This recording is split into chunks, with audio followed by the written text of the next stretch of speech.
Welcome to the Friday edition of Juan's World, and as promised I'm going to continue my tour of my birthday cooking and also a little walk around my neighborhood showing the markets and places where people are cooking and selling food at lunchtime on my birthday.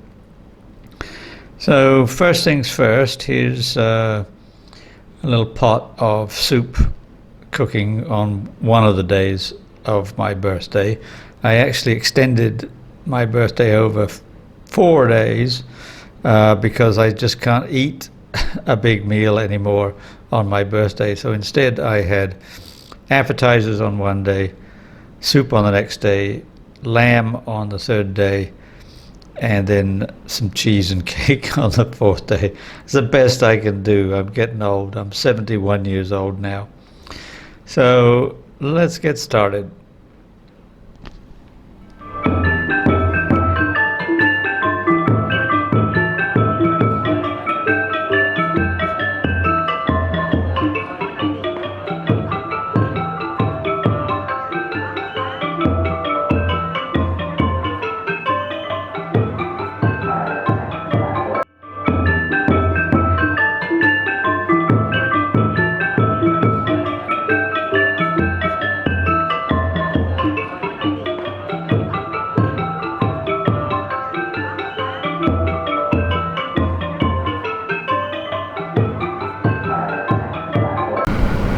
So as I said, I divided my birthday up into 4 days, and I'm only going to show you the first 3 because I'm still in the 4th day. This is the day after my birthday when I'm actually making the video, and I haven't got round to the cheese and cake just yet. So you saw the cake on Tuesday anyway, and you know what cheese looks like, so I don't need to worry about that.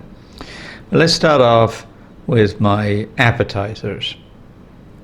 Now, I could have had a lot more than I did, but in the end 3 were quite enough. I made a plate of sashimi.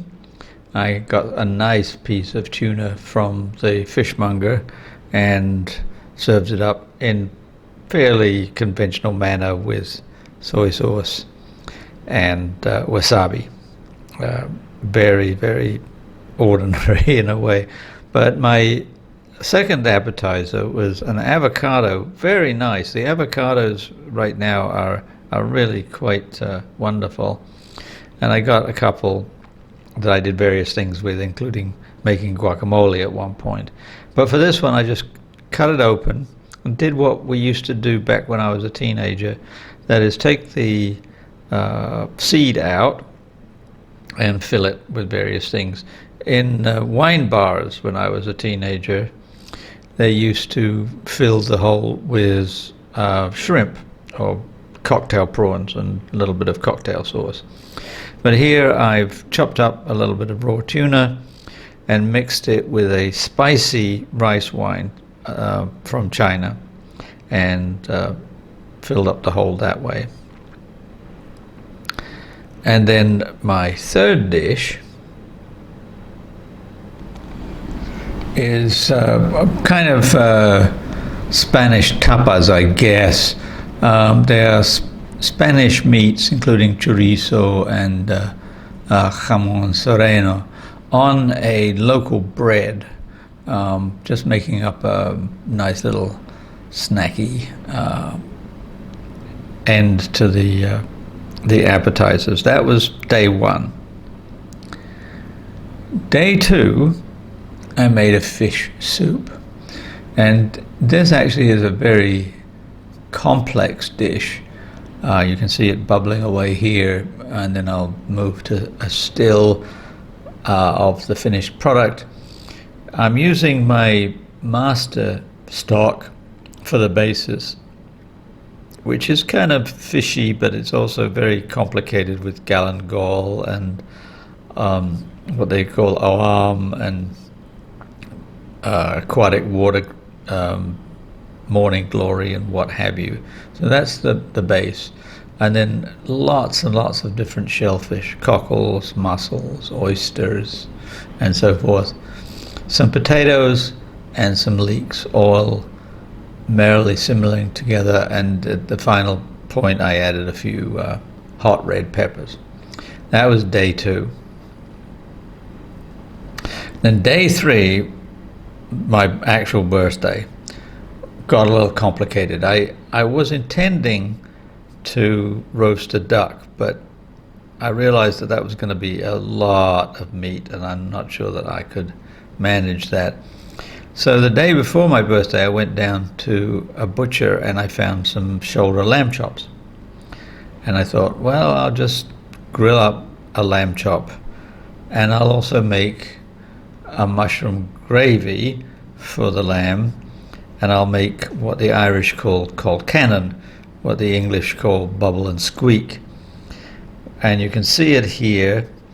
It's a mix of steamed kale and mashed potatoes.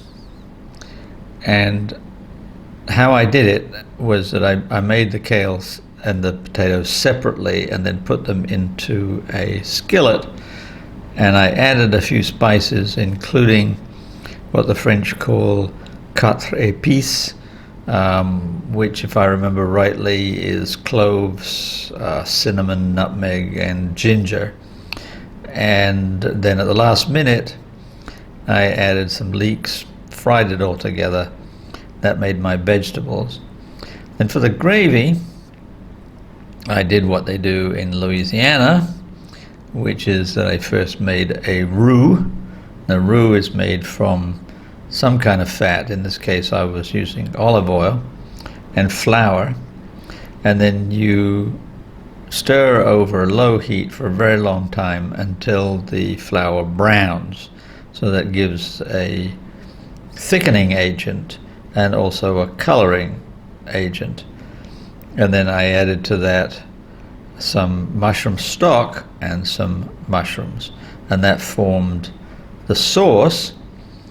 And then at the last minute, I grilled up one of the lamb chops and served it all up with the mushroom sauce over the chop and the colcannon. That was my main dish for my birthday, and I'm sorry to admit that I could only eat about half of it. So today I took the other half of the chop and I've put it in some sauce that I'm making a curry, a lamb curry. I also had another lamb chop which I've added to it as well, some more leeks, and some hot peppers, and now I'm just going to add some spices. And for the remainder of the colcannon, there's quite a lot left over. What I'm going to do, I'm going to make it into patties with a little bit of flour and egg, and I'm going to fry them up to serve with the curry. I don't have photos for that yet, but maybe by Tuesday I will. So that's the food part. Now let's move on to my walk around my neighborhood. I knew from previous experience that around 10:30 in the morning, a lot of vendors gather right around my neighborhood selling all manner of food and vegetables and fruit and whatever. I've never been able to capture it before because they're only there for 15 minutes, maybe not even that. And if I'm not there right on time, I don't get it.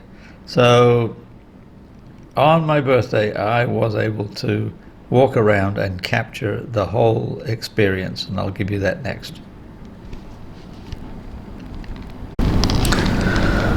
So now I'm just leaving my apartment building and walking down the street. If you've seen any of my videos before this, you'll know this from my first bicycle ride down the street.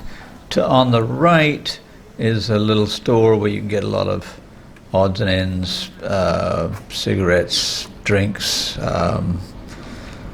washing powder, whatever. Now in the distance, see, I was really quite excited because you can see those umbrellas, and under them are people selling various kinds of food. And to the right, you can see a woman who's got some baked goods that she's selling, And then before me is a cart which has sugarcane, and they're making sugarcane drinks. A woman just passed with food on a platter on her head, very, very common in Southeast Asia. Coming up on my left is the little snack store that I often go to get drinks, and you can see on the left a man grilling fish. He wasn't there the last time I went down here, but there he is grilling some fish. And coming up again on the right is the store that is a lunch place that does Vietnamese pho, and you can just see that there's actually a man there. Usually it's not very busy, although it's still early, but he was there getting his lunch. Now we've turned the corner, and here's some vegetables, more vegetables on the street, and also on the left there we're selling fish and some pork. And coming up we have various cooked dishes. If you don't catch it this time around, then I'm coming back down the street and you'll see it again. So it's all a bit quick, I'm sorry, but that's the nature of dodging traffic in Cambodia. And I believe coming up on the left is a cockle vendor who's going into my street, and then a fruit seller, and she's got pineapples, and you can pause the video at any point if you want to, and you can just catch a little bit more. You can see here that she peels the pineapples and carves them into pretty shapes and then sells them. There's some hanging up, and there's some also on the left. You can see here watermelons as well, and when we come back you'll see that she's also selling avocados. Another drink vendor on the left. Just various snacks and cooked, grilled, boiled, steamed, all manner of lunch items. There's passing on the right is a tuk-tuk full of vegetables and fruit. Here we've got a pizza stand. I don't know if the pizza's any good. I've never had pizza in Cambodia. When you live in Italy, you don't really feel a whole lot like having Cambodian pizza. And then a little gap before the next stall. The one coming up, they're grilling chicken and sausages. You'll be able to see that a little bit better on the way back. And also some steamed goods.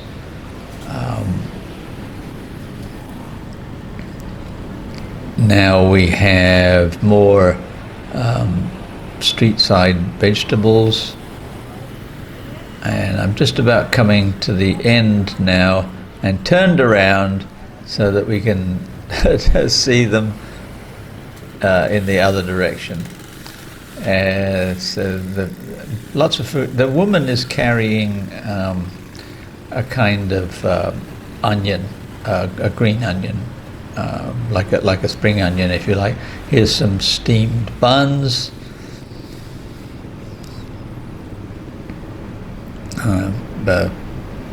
Actually, a store selling phones. I need a new phone, but I'm not going to get them in one of these local places.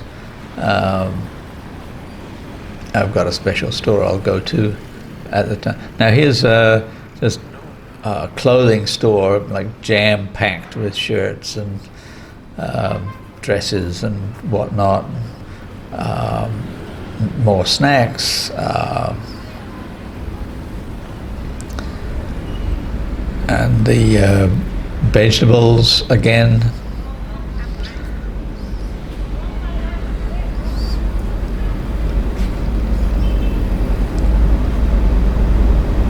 And oh, and here's the grilling again, just very briefly. And this little intersection amused me. Now here's 4 people on a motorbike. Looks like a parent and 3 kids just getting out of school. And a cat, always hopeful that somebody's going to be chucking some spare food onto the ground. A drink vendor and pizzas. This place does fruit smoothies as well as canned drinks, and then some more baked goods.